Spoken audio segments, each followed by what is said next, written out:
E aí, gente bonita, tudo bem? Aqui o professor Anderson novamente. Vamos voltar então para a nossa aula de física, para a nossa aula de mecânica. Vamos lá então. Pessoal, vamos falar de aceleração. Para a gente entender esse conceito, vamos observar a foto onde a gente tem aqui um atleta de base jump. Tá? O atleta então que corre em um penhasco e se joga. E depois de uma certa altura, ele abre o paraquedas. Tá? Observando a foto, a gente consegue entender que a velocidade desse atleta está aumentando. Porque quando eu paro para perceber o intervalo de tempo igual, eu estou vendo que a distância está aumentando. E isso acontece quando a velocidade também está aumentando. Então, eu consigo entender que a aceleração é um agente modificador da velocidade no decorrer do tempo. Então a gente pode escrever matematicamente que a aceleração é a variação da velocidade sobre a variação do tempo. Daí a gente lembra que delta em física é a subtração de um estado final e um estado inicial. Então, variação de velocidade, ΔV, é velocidade final menos velocidade inicial. E ΔT é o tempo final menos o tempo inicial. E a unidade de medida? A unidade de medida para aceleração é o metro por segundo ao quadrado, certo? Muito bem, então vimos aí o que é aceleração, né? Agente modificador da velocidade, e vimos também a unidade de medida do sistema internacional, metro por segundo ao quadrado. Aí nós temos aqui um exemplo, olha só, vamos supor então dois automóveis, um de passeio e um esportivo, que partem do repouso e adquirem uma velocidade de 110 km por hora, aproximadamente 30 metros por segundo. O de passeio atinge a velocidade de 110 km por hora depois de 10 segundos, enquanto o esportivo atinge em 5 segundos. Qual deles tem maior aceleração? Né? Então, estamos comparando um esportivo e um de passeio. Aí vocês já vão dizer, professor, o esportivo, só por ser um carro esportivo, já é mais veloz, tem mais aceleração. Né? E se analisarmos os dados, a gente percebe isso também. E calculando, vamos lá, vamos dar uma olhadinha. Olha só, no caso do carro de passeio, a gente vai determinar a aceleração pela equação matemática, variação da velocidade pela variação do tempo. Lembra que eu falei para vocês lá, ó, variação da velocidade, velocidade final menos velocidade inicial. Tempo, variação de tempo, tempo final menos tempo inicial. Então vamos lá. Qual foi a velocidade atingida pelo veículo de passeio? 110 km por hora. Qual foi a velocidade em que ele iniciou esse estudo, esse fenômeno? Ele iniciou no repouso, 0 km por hora. Ele levou 10 segundos para atingir os 110 km por hora. Quando começou a contar, a gente começa a contar do zero. Então, o tempo inicial é zero, tá certo? Então, resolvendo essas continhas, nós vamos chegar em que a aceleração é 110 dividido por 10. Ou seja, a aceleração é de 11 km por hora a cada segundo.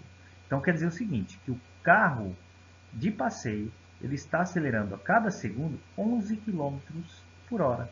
Tá? Então, aumenta-se 11 km por hora no decorrer de cada segundo. E o esportivo? O esportivo, deixa eu só tirar aqui a minha imagem, vamos ver se a gente consegue tirar. Muito bom. No caso do carro esportivo, da mesma maneira, a aceleração é a variação da velocidade pela variação do tempo. Ele atingiu uma velocidade de 110. Começamos a contar do zero. Então, velocidade final 110 menos zero. Tempo que ele precisou para atingir essa velocidade foi de 5 segundos. E iniciamos a contar do zero. Então, 5 menos zero. Então, a aceleração, variação da velocidade 110 dividido pela variação do tempo 5. Então, eu tenho que a aceleração é de 22 metros, ou 22 km por hora a cada segundo, tá certo? Então, aqui, pelos cálculos, nós temos que a aceleração do carro esportivo é o dobro da aceleração do carro. Muito bem. Falando de aceleração, aí a gente recai em uma aceleração bastante importante, que é a aceleração centrípeta, que ocorre em movimentos curvilíneos, tá certo? Então aqui nós temos uma foto de um brinquedo de parque de diversões, que é chamado de chapéu mexicano. Esse brinquedo ele só funciona devido a essa aceleração centrípeta, devido a uma força centrípeta que está presente no cabo que sustenta essas cadeiras em relação ao centro desse brinquedo, tá certo? Muito bom. Então, fisicamente, né, no contexto da foto a gente consegue entender. Mas vamos lá então, fazendo o diagrama e vamos procurar entender o que é essa aceleração centrípeta.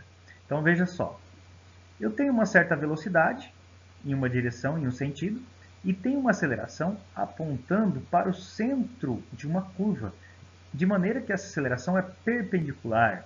Né? Vamos lembrar lá das aulas do professor Anderson de desenho geométrico, né?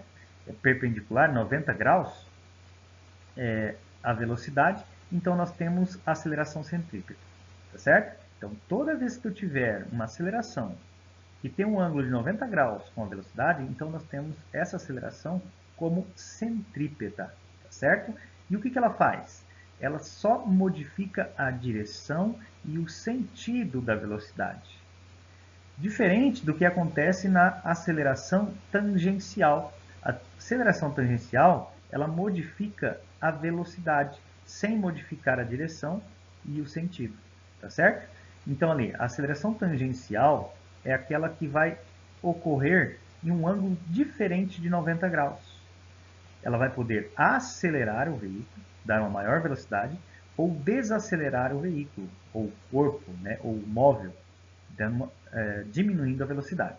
E matematicamente a gente sabe que a aceleração centrípeta é dado pela velocidade ao quadrado do corpo, ou do móvel, sobre o raio de curvatura da curva, ou do movimento circular, tá certo? Muito bom, galerinha. Então, quando a gente fala em aceleração, a gente recai, ou a gente fala também de força. Não tem como falar de aceleração e falar de força. Porque a gente lembra lá da segunda lei de Newton, né? Princípio fundamental da dinâmica. Força é igual a quê? Massa vezes aceleração. Segunda lei de Newton, tá certo? Mas a gente usa muito essa palavra força no nosso dia a dia. Por exemplo, a união faz a força, força de expressão, né? E assim por diante. Mas, fisicamente, a força ela está relacionada com uma série de fenômenos, como a deformação de um corpo, como a aceleração de um móvel, como a manutenção em equilíbrio estático ou dinâmico de um corpo, né? Muito bem, então isso é força. E aqui nós temos alguns exemplos. Nesse carro que atingiu um obstáculo, ele teve uma desaceleração, devido ao quê? À força de impacto. Além da desaceleração, nós temos também uma deformação, tá certo? E teve agora um estado de equilíbrio, um estado de equilíbrio estático. Então a força ela vai causar aceleração, deformação e equilíbrio em um corpo. Já nessa segunda foto, nós temos aqui um atleta de voleibol em que imprime uma força na bola, fazendo com que a bola aumente a sua velocidade. Para aumentar a velocidade, ela tem que fazer o quê? Acelerar, tá certo? E a medida de força. Nós podemos medir força. Como é que nós fazemos isso? Através de um equipamento ou um instrumento chamado dinamômetro, tá certo? Vocês conhecem esses dois equipamentos. A balança, em que a maioria das pessoas, ou todas as pessoas usam, né, para medir a sua massa. E já vamos falar um pouquinho dela daqui a pouco. E essa outra balança, que não é tão comum, mas a gente acaba encontrando por aí, né? Que é um dinamômetro também.